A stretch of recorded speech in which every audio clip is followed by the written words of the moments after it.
The Deputy Minister of Sport, Arts and Culture, Nocawe Mafu, was in Parliament earlier in the week and delivered the budget vote speech. Amongst other things, from the sporting perspective, the Deputy Minister addressed the upcoming Netball World Cup and the bid for the 2027 Women's FIFA World Cup by South Africa. She joins us now to tell us more about that. Deputy Minister, thank you so much for joining us on Newzroom Afrika 405.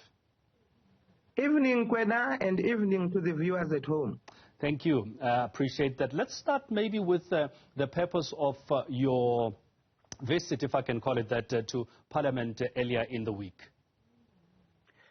It is that time, Kwena, that departments must table their budgets to the country, because you need to know what is it that we will be doing with the budget of this year.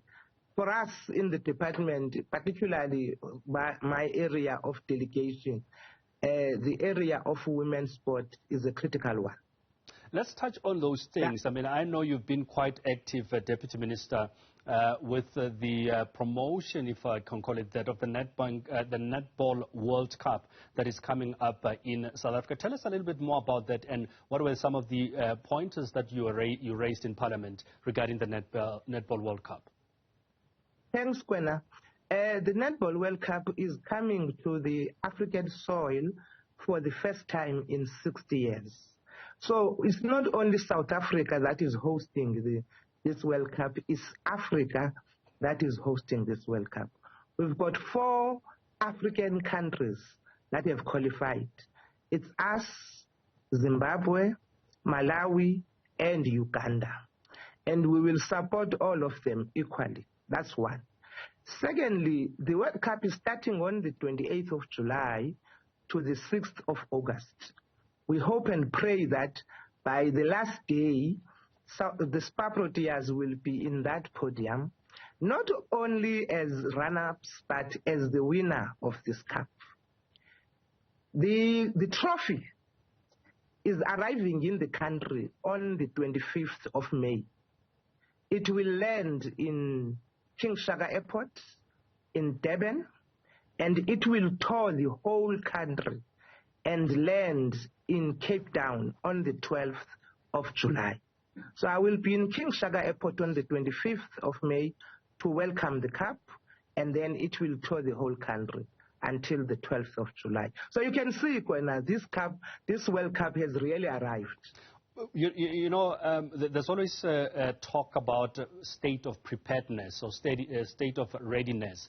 From government's perspective, how ready are we? I mean, the countdown is really closer. If we're talking to July, we're talking just less than 70 days to go. From the government side, everything that we need to do, we have done. Of course, personally, I am not happy with the hype and the marketing. I think we can do better. We can still do more.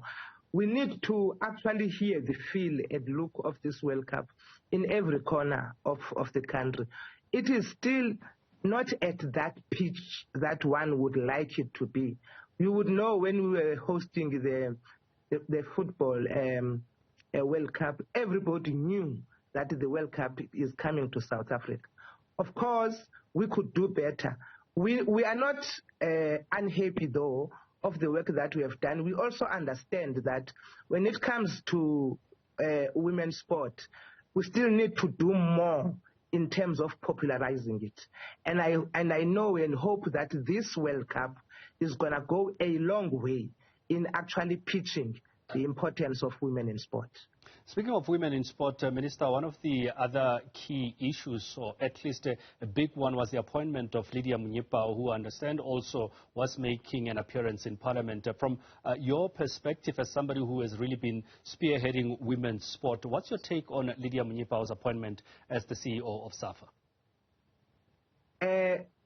You know, when I saw her after the budget, I told her, I said, you've made it to my speech, because I mentioned her in my speech. I congratulated her. Look, it's the first woman that has sat on that chair to be the CEO of Safa. We can't take it light. And I know there are some people that are questioning the process. From what I understand is that when the interviews were done previously, she did apply for that post, and I think she was the runner-up in that post. But for me, as the deputy minister, I don't really care. A woman has been appointed to the CEO post of the South African Football Association. I couldn't be more happier. Staying with the issues of South African football, there was, of course, the matter of the FIFA Women's World Cup 2027, which South Africa is intending to bid on. Did that make your budget speech, Deputy Minister? Yes, it did. Obviously, it's still early stages, but we want to tell South Africans anything that has got to do with women in sport, we will support it 100%. If Safa moves and bid for the 2027 FIFA Women's World Cup, we will be behind them 100%. Because it will be an opportunity as well to pitch the women in sport in the country. You will agree with me, women are doing very well. I mean, we saw cricket. It became one of the best, even in terms of viewership. The International Cricket Association says the number of people that watched that World Cup had broke all the barriers. So I'm quite happy. South Africans are coming around in terms of women in sport, but we still need to do more. And having these international events will actually help us to actually pitch the women in sport better. Let's then touch on, I know, an issue that you've been quite passionate about, the issue of women in sports policy from a government perspective. Tell us a little bit more about that, and what is the big idea behind this policy and what it aims to achieve, in the long run? Well, that policy aims to actually treat women in sport equally with their counterparts, which is men.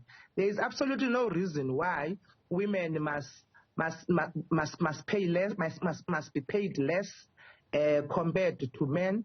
There is no reason that corporates must fund and support women's sport less compared to men, and there is no reason as well that women must find themselves, not having the opportunities as men are having. So the policy, so to speak, aims to level the playing field.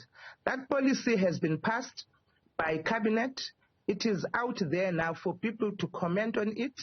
And then once people have commented on it, we look at those comments and then it becomes law. So the policy is in the government website. People must comment on that policy. Once that policy becomes law, nobody is going to do as they please when it comes to women in sport. And just finally then, Deputy Minister, the question would be, what do you think is the issue? Is it just about people not seeing, the value of women's sport? I mean, talk about Banyana going to a World Cup. They've qualified for that. We've spoken about the Cricket World Cup where we're seeing sold-out crowds and getting to the final. Even with the Netball World Cup as it is, there's key matches that have already been sold out even 100 days before we went into that. So where is the disconnect, if anything? Look, it's not even South Africans' fault, Gwena. It's just how society sees women in general. And for a long time, sport has been seen as an issue for men because it uses energy, it uses strength. So for a long time, the public general feels that women shouldn't be playing sport. So it's patriarchy, so to speak. So it's something that we must continue campaigning against, fighting against. South Africans are doing much better compared to other countries, but we have countries that are doing much better than us, like Australia is doing very well. New Zealand is doing very well. England is doing very well. There's no reason that South Africa cannot be at that level, that it supports women like those countries. So, from where I'm sitting, slowly but surely we will get there. But South Africans, I must say, they are slowly coming around in terms of supporting women. Deputy Minister, we're going to have to leave it there, but thank you so much for making time to speak to us. That is Deputy Minister of Sports, Arts and Culture, Nocawe Mafu.